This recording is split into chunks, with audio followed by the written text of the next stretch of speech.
২০২৪ সালের ১৮ জুলাই সারা দেশের ন্যায় মাদারীপুরেও শুরু হয়েছিল ফ্যাসিবাদী সরকারের কোটা বিরোধী ছাত্র আন্দোলন। এই আন্দোলনে যোগ দিয়ে পুলিশ ছাত্রলীগের হামলায় মাদারীপুর শকুনি লেকের পানিতে পড়ে প্রথম শহীদ হন মাদারীপুর সরকারি কলেজের শিক্ষার্থী দীপ্ত দে। এ হত্যাকাণ্ডের পর উত্তাল হয়ে ওঠে জেলা শহর, তীব্র হয় আন্দোলন। পরের দিন ১৯ জুলাই মাদারীপুর সার্বিক তেল পাম্প ও এলডিইডি অফিসের সামনে পুলিশের গুলিতে শহীদ হন আরও ২ জন। সদর উপজেলার ভদ্রখোলা গ্রামের ওমর আলী ব্যাপারীর ছেলে ট্রাক চালক রোমান ব্যাপারী ও সুচিয়ারভাঙ্গা গ্রামের সালাউদ্দিন ছন্নামাতের ছেলে তাওহিদ ছন্নামাতের মৃত্যুর খবরে আন্দোলনকারীদের সঙ্গে যোগ দেন স্থানীয় জনগণ। এ সময় পুলিশের বেপরোয়া গুলিতে দৃষ্টিশক্তি হারানো সহ বিভিন্ন অঙ্গহানি হয়েছে শত শত আন্দোলনকারী ছাত্র জনতার। এখনো সেই ভয়াবহ ক্ষতচিহ্ন কাটিয়ে উঠতে পারেনি আন্দোলনকারীরা। রাত্রেবেলা ঘুমাতে গেলে অনেক যন্ত্রণা হয়, মাথার ভিতরে যে গুলিগুলো আছে এগুলো তো অনেক ধরনের যন্ত্রণা করে। এখনো আমার ছেলে ছটফট করে, রাত্রে যখন চিৎকার পারে তখন আমার কাছে মনে হয় যে মাদারীপুর পৌর শহরের ৭ নং ওয়ার্ডের চর কুকরাইল এলাকার মোহাম্মদ সোহেল ব্যাপারীর একমাত্র ছেলে শুভ ব্যাপারী মাদারীপুর সরকারি কলেজের শিক্ষার্থী ছিলেন। মাদারীপুর জেলা প্রশাসক কার্যালয়ের সামনে সহপাঠীদের সঙ্গে কোটা বিরোধী আন্দোলনে যোগ দিয়েছিলেন শুভ। এ সময় পুলিশ এলোপাতাড়ি ভাবে গুলি ছুড়লে ঝাঁঝরা হয়ে যায় শুভ ব্যাপারীর চোখ, মাথা সহ পুরো শরীর। এতে বাম চোখের দৃষ্টিশক্তি হারান শুভ। বর্তমানে উন্নত চিকিৎসার অভাবে ডান চোখটিও হারাতে বসেছেন তিনি।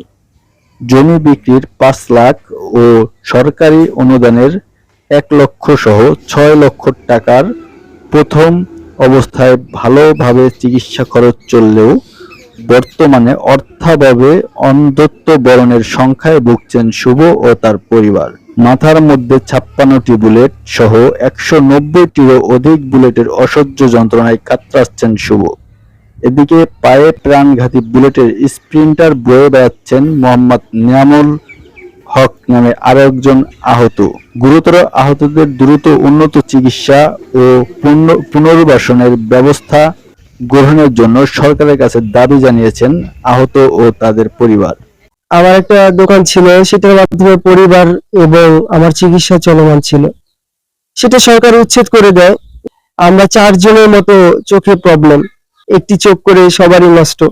তবে আর্থিক সহযোগিতা বললে তো হবে না, আমাদের সুচিকিৎসা এবং ভালো একটা ব্যবস্থা করে যদি সরকার দেয় যে আমাদের দৃষ্টিশক্তি পুনরায় ফিরে আসবে।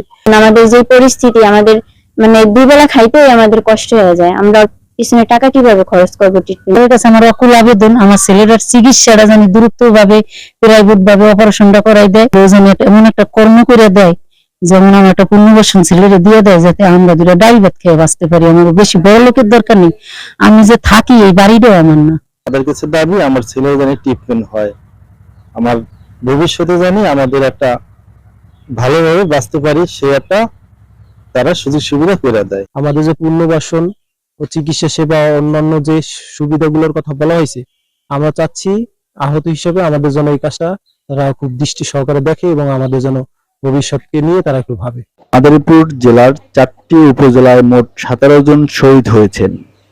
প্রত্যেক শহীদ পরিবার সরকারিভাবে ১০ লাখ টাকা, জুলাই স্মৃতি ফাউন্ডেশনের পক্ষ থেকে ৫ লাখ টাকা ও বাংলাদেশ জামায়াত ইসলামীর পক্ষ থেকে আরো ২ লাখ টাকা সহ মোট ১৭ লাখ টাকা করে অনুদান পেয়েছেন।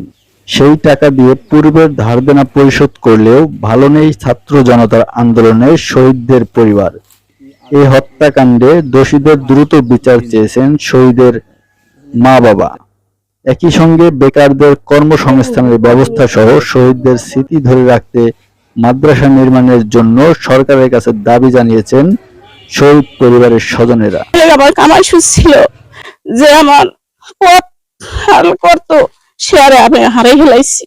কাজকর্ম তো করতে পারি না, ছেলে তো কাজকর্ম করতে পারতেছে। মোস্তফাপুর গোল চত্বর, যেটা আমার ভাইয়ের নামে নামকরণ করা হয়। এটা প্রতিষ্ঠান যাতে করে দেয়, আমরা মাদ্রাসা করব। একটাই দাবি বাজান, যে আমার পোলার হত্যা করছে হেরে যেন আল্লাহ হত্যা করে, এর বিচার সরকারের কাছে চাই, তোমার কাছে আমি চাই। সরকার একটু যে লেনদেন করা টাকা দিচ্ছে আমারে, এটা তো আমি মনে করেন চলতে হতে পারি, সংসারে কাজ করি, কেউ একটা নিজের একটু কামও করি, একজন এটা বদলাও। সরকারের কাছে এই দাবিটাই যে আমার ছেলে নামে যদি একটা মাদ্রাসা খুলে দেয়।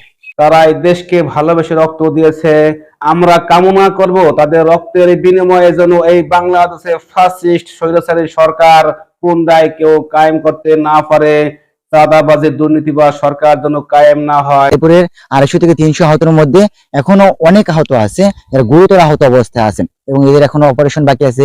অনেকে শরীরে, পিঠে, মাথায় বুলেট রয়ে গেছে, সেগুলো এখনো বের করা বাকি আছে। আমরা চাচ্ছি সেগুলো মধ্যবর্তী বাংলাদেশ থেকে হচ্ছে না, সেগুলো বাইরে থেকে করানো লাগবে। আমাদের জুলাই গণঅভ্যুত্থানে যারা নিহত হয়েছে এদের কোনো মূর্তি থাকবে না, এদের জন্য স্মৃতি ধরে রাখার জন্য, পরবর্তী প্রজন্ম মনে রাখার জন্য আমরা যে কোনো অন্য অনেক কিছু করতে পারি, যেটা পরবর্তী প্রজন্ম দেখতে পারবে, এদেরকে মনে রাখতে পারবে। জুলাই আগস্ট আন্দোলনে মাদারীপুর জেলার 17 জন শহীদের মধ্যে 3 জন মাদারীপুর শহরে ও 14 জন ঢাকায় আন্দোলনে যোগ দিয়ে শহীদ হন। এছাড়া আহত হয়েছেন 251 জন। আহতদের মধ্যে প্রায় 7 জনের অবস্থা গুরুতর। এই হত্যাকাণ্ডের ঘটনায় মাদারীপুরে এখন পর্যন্ত 3টি হত্যা মামলা দায়ের করা হয়েছে। হত্যাকারীদের দ্রুত বিচার দাবি করেছেন শহীদ পরিবার সহ বৈষম্য বিরোধী ছাত্র আন্দোলনকারীরা।